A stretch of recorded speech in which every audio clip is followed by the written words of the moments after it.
Hey you guys, it's Anne Marie. I don't know why I'm doing this video. There's gonna be smoking and drinking tea. I don't know if Mother Nature's devil lettuce will show up or not, but I just want to give you a fair warning and probably some cussing.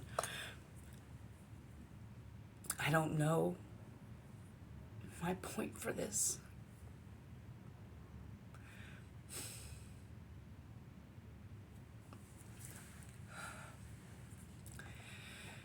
But I don't know what else to do.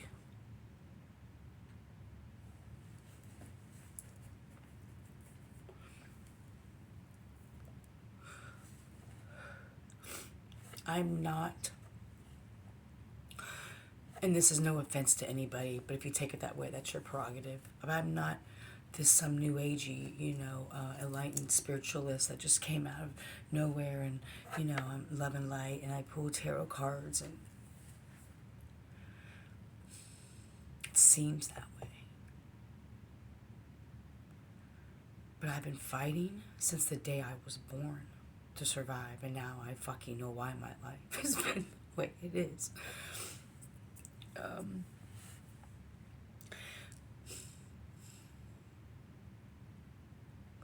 I probably jump around a lot, and so I'll keep up. I hope. I have ADHD.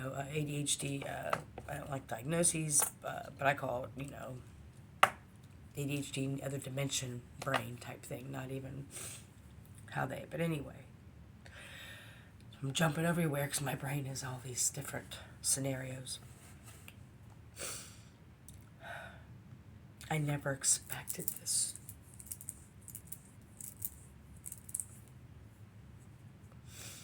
To be this hard.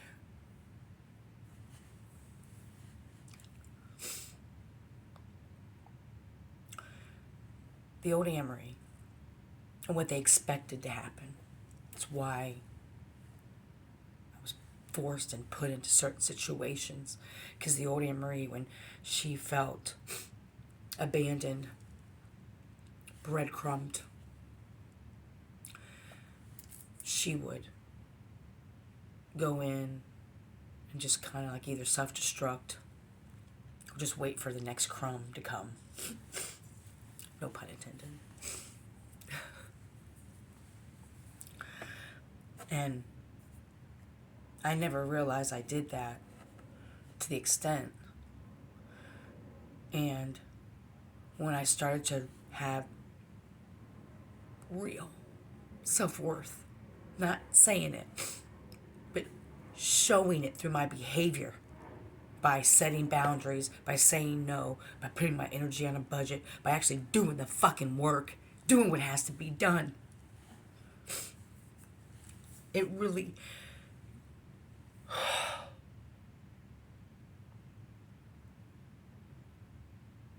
I literally have cut everybody out of my fucking life. It's...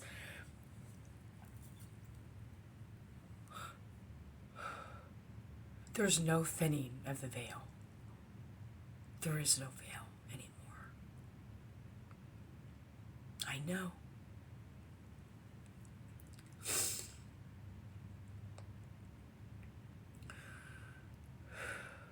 And what's projected, and a lot of people can relate to this,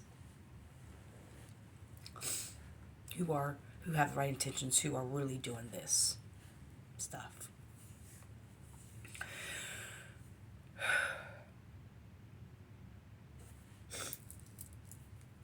It's crazy. They want you to look crazy. They want you to. And I'm crazy because I see through the bullshit. I'm crazy because I can see what you can't. I'm crazy because even though I can see what you can't, I see all your barriers that's preventing you from getting to your highest self. But I know that you're not open to hear that because you're too blinded. But yet I'm supposed to be okay with the treatment that I get. Because I know all those things. I know for a fact that 85% of people that have been in my circle, realm, whatever, would take their own lives experiencing one day of what I experience.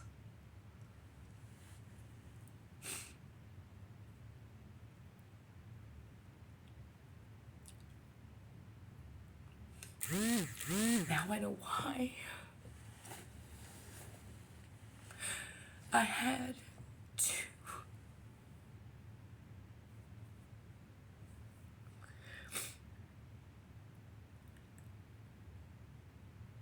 live my life in survival mode from the day I was born.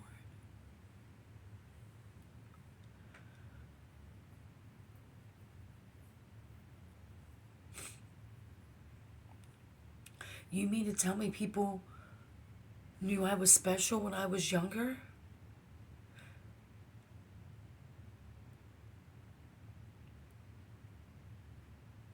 And whether consciously or subconsciously, it's not, this is never a judgment thing. To keep me in that position, to keep me sick and stuck.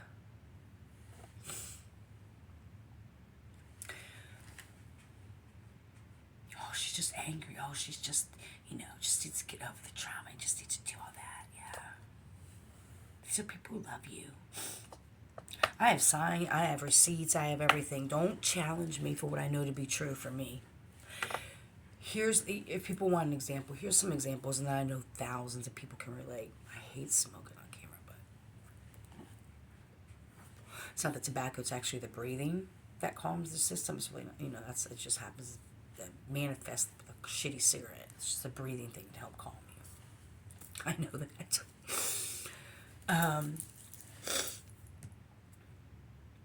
Someone loves you, they I don't care if you're family or friends, they'll offer something because they love you. You come stay with me, we love you, and we want to help you. We want to help you get on your feet. Okay? As long as you fit into this fucking box, as long as you do what we want you to do or say what you want to do, act the way we want you to act. But as soon as you start having some self-confidence and trying to set a little bit of boundaries in the little world you have in someone else's house or in their environment, they immediately create another goddamn tower moment and kick you the fuck out. They immediately continue to do what they always have done and believed everybody else but what they've seemed to know to be true. This happens to me my whole entire life. When I was, even when I, recently when I was at Amethyst years ago, my name kept getting brought up. These girls that were fucking misusing their Neurontin. I never even knew you could misuse Neurontin. So I went to a treatment program like that. I mean, I never even knew that. Anyway, my name kept coming up. And the director, why does your name keep coming up? And I said to her, just like I told my counselor, ask yourself that question. Why do people keep putting my name in their mouth? What does my behaviors and actions show? That I come every day, that I do the homework, that I do EMDR therapy every week, that I do CBT therapy, that I do everything you ask, all the meetings, never missed a day in 2 years. That's my behavior. My behaviors and actions have shown this is what I want. You told me to chase my recovery like I did my drug. I did. Now I'm chasing my spirituality like I did anything in life, and you better be careful.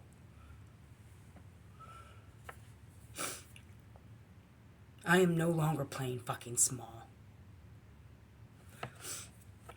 I don't care whether people believe in psychic attacks or not. I am so in tune with my energy and nature and my fucking source and my center that I know when something is not mine.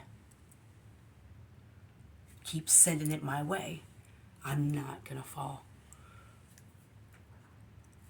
People have come into my life at different parts and only know different pieces of me.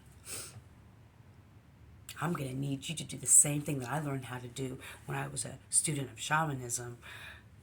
Have an observation view. Look at my whole world, my whole life as a whole. You know how many times I've died? I've taken breaths of people I was giving CPR to that was dying. I took their last breath for them.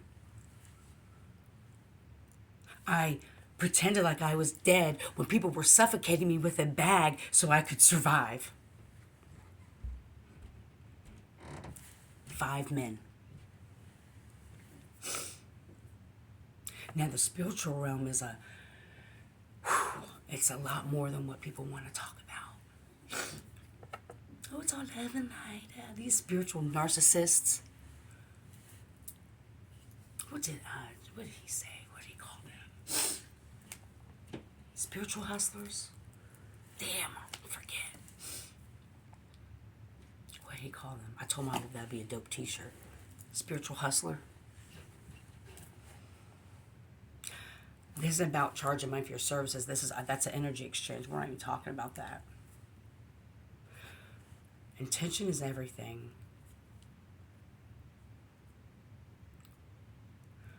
Even as angry as I seem, to a lot of people, I know, God, she's angry, she's pissed. She has to do a lot of work. She has a lot of shadow work. Bitch, I've been doing fucking shadow work for 1.5 years straight. I broke multiple generational curses when I moved into this fucking shithole of apartment that they charged $1,000 for in the hood. But I didn't care. Because this was the one landlord that didn't want a co-signer. I had the money. I saved while I was living with someone who was fucking gaslighting me every day. Found cameras in my house. Got proof of that. And everybody told me not to move. You know, the day I signed my lease, I lost that very high-paying job. Sorry, guys, I've been crying. I've been sick like I've never been sick before, so, excuse me. I haven't cried as much as I had this last week or two. I can't remember last time I cried this much. Everything.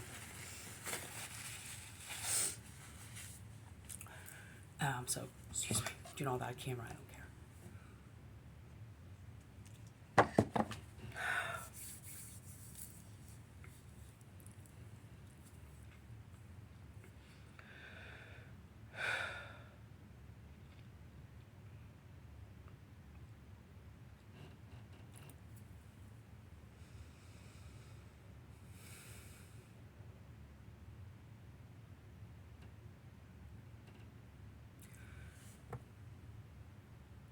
What's hard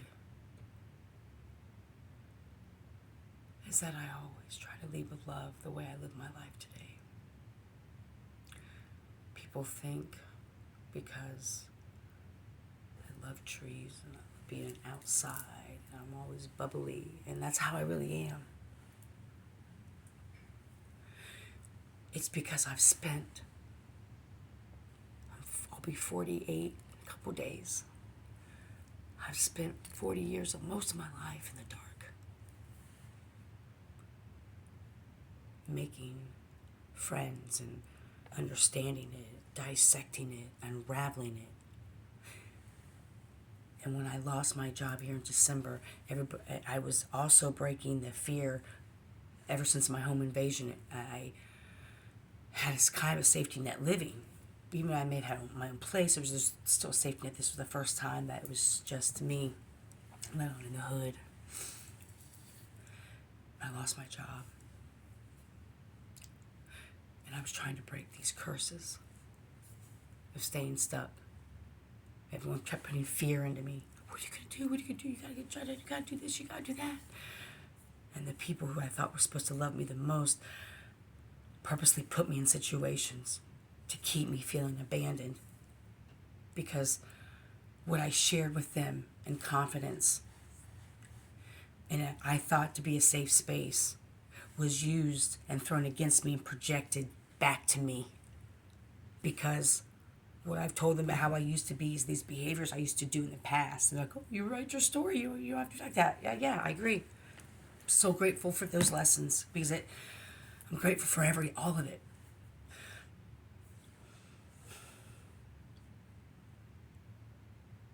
But that information was used and projected on me. I don't want you to feel not part of the group. I don't want you to feel unworthy or unlovable. Thank God I was where I was at the time, because I was like, I don't feel unworthy or unlovable. Now there's probably a little bit of ego more than there is now. But I was stepping into my truth. And it was like every turn, every little thing was a fight for me. Everything. Just by asking someone to call me by my goddamn first name and losing a job over it. To even someone that you had a love for. And it was so healing and so powerful. And this wasn't a romantic type thing. They too have their own work to do, but it's different when their relationships are different. It depends if it's a mentor and a teacher, good friends or whatever, lines get blurred or whatever. But then, because I know who I am and I know my power and I trust my intuition, and I was learning about narcissism and I was learning about all these things, that I also knew that they were the one that kept little fights and drama and little backbiting, and that's when I realized it was. And then another thing that was triggered for me was how I recognized how I accepted people who withheld love from me as a form of punishment. Like when people were mad at me, they would not talk to me and withhold their love. And because I was an energy, I didn't know this at the time, being an energy worker, that when people would pull that energy back, I didn't know at the time that's what it was. And so I always think there was something wrong with me, because I would always feel that. Now that I know about energy, I know what's mine. And I know how people try to project that. And so all these things were put in place. Because I was fighting all those times, I knew it didn't matter, because I was so connected to Source. Like, I spent more time in meditation and prayer and with trees outside, speaking to Source, than I do anything. Because the more I do it, the more I strengthen. The more my innate gifts that we all have, just different kinds, they get stronger the more work you do.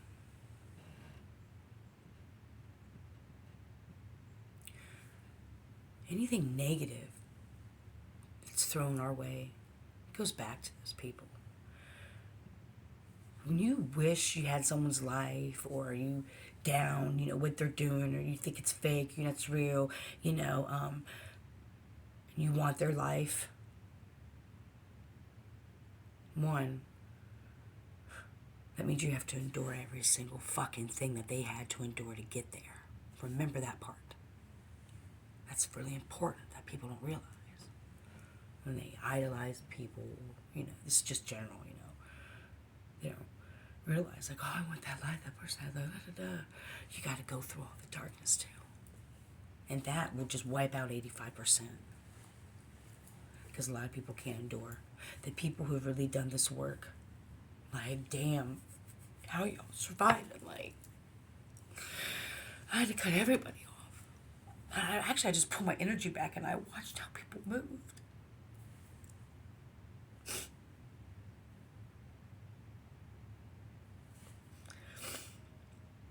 And their behaviors have shown me they don't give a fuck about me unless I'm doing something for them, or unless I played my part in their life.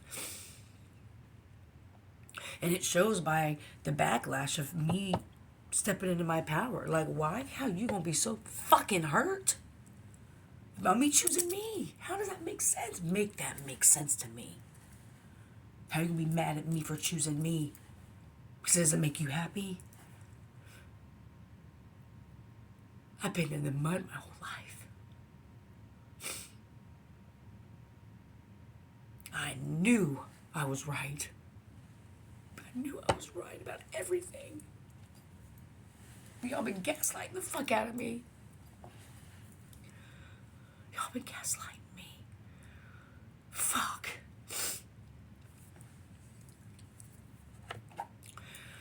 This is why it takes a lot of people, and some people never get to this place.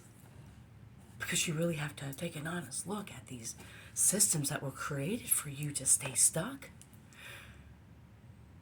It's hard because then you feel guilty for like, they're my family, or we've been friends for this long, or we go back, or this, that. So you have that guilt. And you have to be loyal. At least me. But no one's been loyal to me. Who? You got some fucking snakes? That's who the fuck you are. I'm sorry. Sorry. No, I'm not sorry. Because you're not going to gaslight me. And say I'm crazy. You know, I don't know what I'm talking about. I probably look crazy now.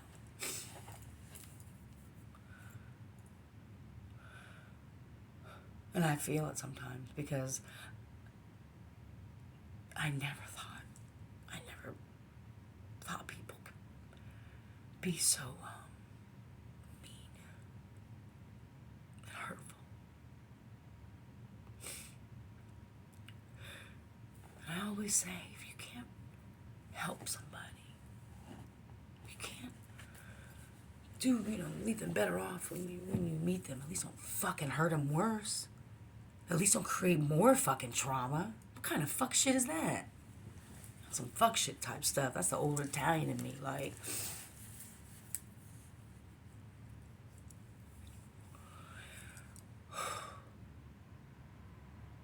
I didn't know it was gonna be this lonely. Like, who would have anybody to like really talk to? Because no one understands this.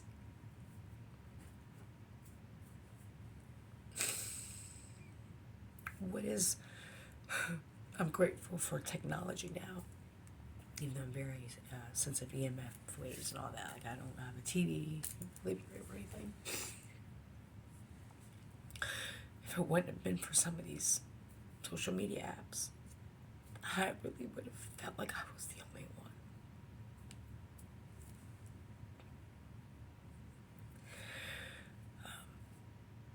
For that, I'm very grateful for some of these content creators out there that really show up.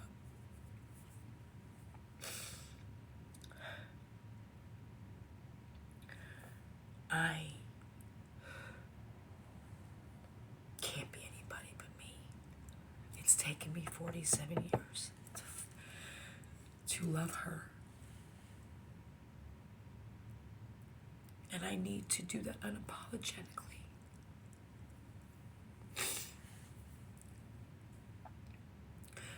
And if I can't unapologetically show up as whoever I am in your life, then that's why I'm no longer in it. I am no longer not speaking my truth for the comfortability of others.